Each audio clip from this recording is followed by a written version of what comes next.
So you want to race, but every event is always a couple dozen of laps against a few handfuls of drivers quite happy to bang the snot out of your car. Wouldn't it be cool if there was a competition that started all drivers off on the same footing, where everyone were handicapped equally, and the outcome got determined based on how well you can adapt? Now we have the competition for you. So we have a race evening, right? Let's say 10 May 2017, right? And yes, that's the evening we will have the first event, but shh! Sign up can only happen when the event link opens a few days before. But hey, voice on this video, what do we need to do in this race? Well, fair question. Listen up, it's simple. On 10 May 2017 around 7 PM, we drop the race info on the Simrace South Africa site. The race info will tell you which track we will race on and what your four-wheeled weapon will be. At 7:30 the race server will go live, as well as a broadcast, naturally. You can now decide to either stay out and practice offline, or be online and spy to your heart's content. The first 20 names down on the race announcement thread will gain entry to the event. This just means that 20 cars will have an opportunity to qualify for the main event.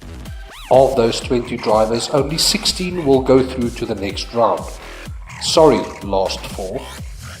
Once the 15-minute qualification ends, we take the top 8 qualifiers and pit them 1 versus 1 against the last 8 qualifiers from the top 16. Yes, you heard right, one-on-one racing. At 8:30, the first race goes live. We skip sessions to race mode, and this is where it gets interesting.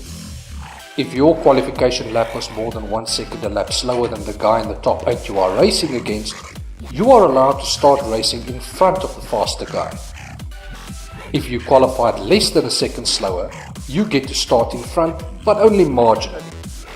You go side by side with your opponent, maintaining a hood-length lead and with your opponent on the outside of the track. But weird strange voice in this video, how on earth will this be accomplished? That's easy. You start the race on the green flag, but no one is allowed to drive faster than 80 km an hour up until such time as the go is called.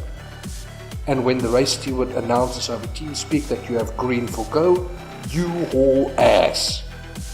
This will happen at any time between the start of the race and the completion of the first lap, at the whim of the steward of course. No two races will start in the same place, just to spice things up. So you better be prepared for the call, and you better be on TeamSpeak. Then you have a hard-pounding 2 additional laps to either maintain your lead or, if you're the trailing car, use some sneaky racecraft to edge past your opponent.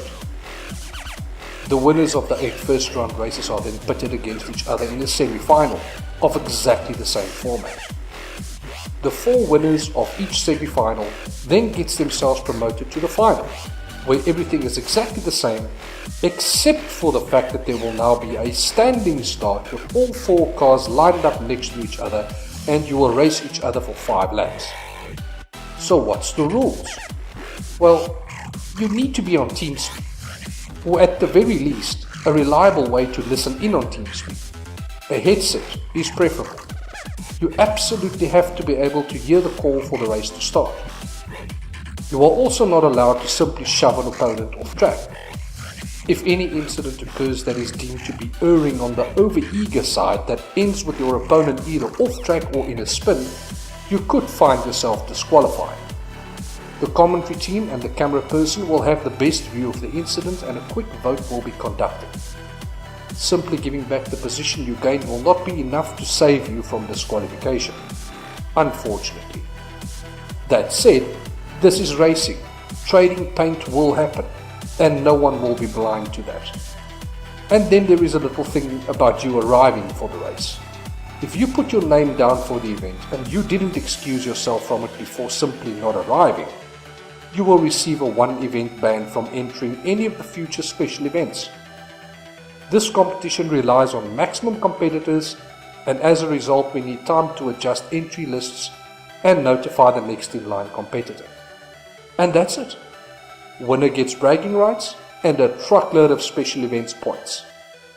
And with 3 such events lined up between now and October 2017, it can make for a spectacular special series, wouldn't it? So who's keen?